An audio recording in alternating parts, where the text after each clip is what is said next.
America has a new global air superiority strategy. Looks like the mice are uniting in the holy fight against cheese.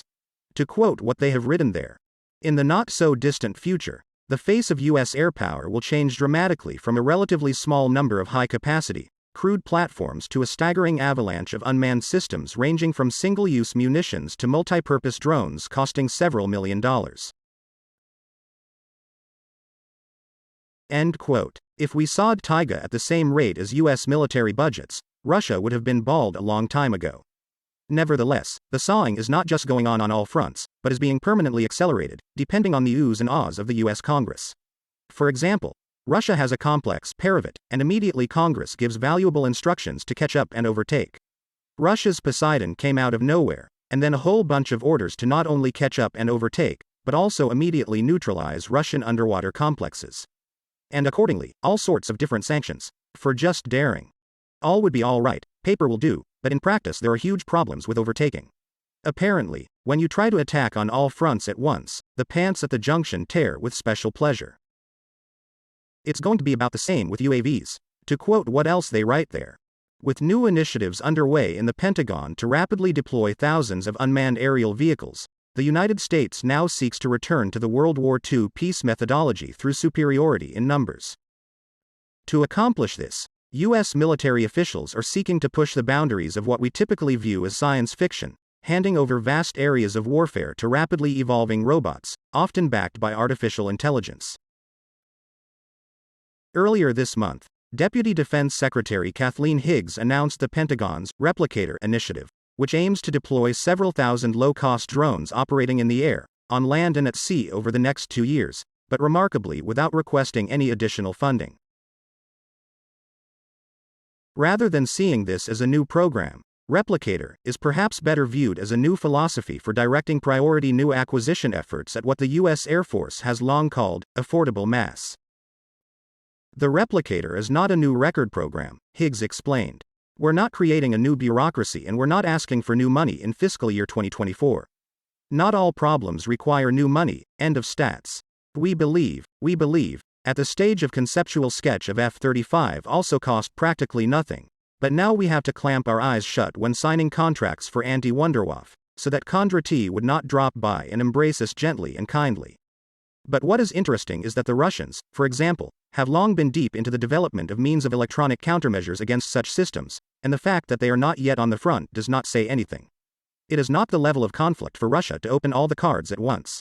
And it is worth remembering that even according to Western military experts, the Russians have so far utilized their army potential to a maximum of 18%. It was military experts who at one time pointed out the need to catch up with Russia in the level of development and production of REP and EPR means used for suppression. It was military experts who reasonably pointed out to both Congress and the Pentagon that a modern war with an equal or comparable opponent would immediately run into a number of insurmountable obstacles. If most of your missiles fall in the desert before they reach their target, we're talking about Trump's raid on Syria, you can't talk about effectiveness. In addition, Trump's raid concluded that the Russians deliberately chose and landed the most interesting pieces of missiles to study. What are the most interesting ones? Those flight parameters that are different from the others. And we're talking about Tomahawks, the most mass-produced type of U.S. cruise missile. Hence, the massive presence of drones at the point of interest of our two countries is also being studied. The Russian air defense knows the same Raptors by sight, not to mention the peculiarities of the character of almost every vehicle. Syria and the Black Sea helped a lot in learning. We quote further from this Western article. Although this concept, it looks like, goes hand in hand with the Air Force's recent efforts to develop and send high-performance CCAS Joint Action Combat Aircraft, or artificial intelligence-enabled drones, into combat alongside the most advanced fighters. Air Force Secretary Frank Kendall was quick to point out that CCAS is not part of the Replicator effort. The end of the statue. So the Su-35 system and a dozen hunters operating in the same pack has already crossed the minds of American generals? Wow, it hasn't even been 5 years. That's how the Russians work this system out in practice. Not only that, the generals will have to learn about the long-standing operating principle of swarming behavior of Zircon missiles. There, the pack itself prioritizes the targets, and if 3 to 4 Zircon will fly into an aircraft carrier at once, then the ships of the escort order already have 1 to 2, depending on their size and purpose. What is characteristic is that the pack is not connected in any way to the control center. All tasks are solved within the pack, with instant transfer of changing priorities to each other. But that's if we're talking about systems already in place. It's fun to see what America will be able to provide as a counterbalance to the Alabuga missile with MI. Information about it has been floating around for a while now, but there's very little of it yet. As it looks like in theory, such a thing arrives at a given point, where it is already exploding, and immediately in a radius of 5 kilometers electromagnetic pulse burns out all electronics indiscriminately. He doesn't know anything there. He doesn't care about burning tank control systems, drones, ships' electronics, or all sorts of communications. He stupidly burns everything. The SETI-centric war to the tail. Speaking of vague rumors, it's time to remember Putin's cartoons and indulge in despondency and agitation by banging your pumpkin against the nearest table. Oddly enough, the cartoons turned out to be quite lifelike. Not only that, but they have already influenced every military concept in the world. If you have hypersonics, you're still a world power. If you don't, you're a military unknown. Let's quote more of this Western article. Despite America's huge defense spending, the number of fighter warships and similar platforms in the U.S. arsenal has been steadily declining for decades. This has happened in large part due to the rapid development of various technologies that allow fewer platforms to perform multiple functions. Nowhere does this appear more clearly than in the realm of tactical aviation. For example, on the flight decks of U.S. aircraft carriers, we have seen the rapid modernization of airframes since the end of World War II, with specialized bombers, attack aircraft, reconnaissance platforms, and more being replaced by more general-purpose fighters. Even the Navy's primary attack aircraft today, the IE-18G Glower, is essentially a fighter, as it shares an airframe with the FAA-18 Super Hornet and carries air-to-air missiles for self-defense. America's multi-pronged approach to the introduction of air warfare has allowed it to focus on fielding some of the most modern and broadly capable tactical aircraft ever to take to the skies, each equipped to perform multiple missions depending on operational requirements. There is no denying that this has been an extremely economical approach to projecting force during the asymmetric conflicts of recent decades, but in high-level combat it poses problems. No matter how versatile your airplane is, it can still only be in one place at one time.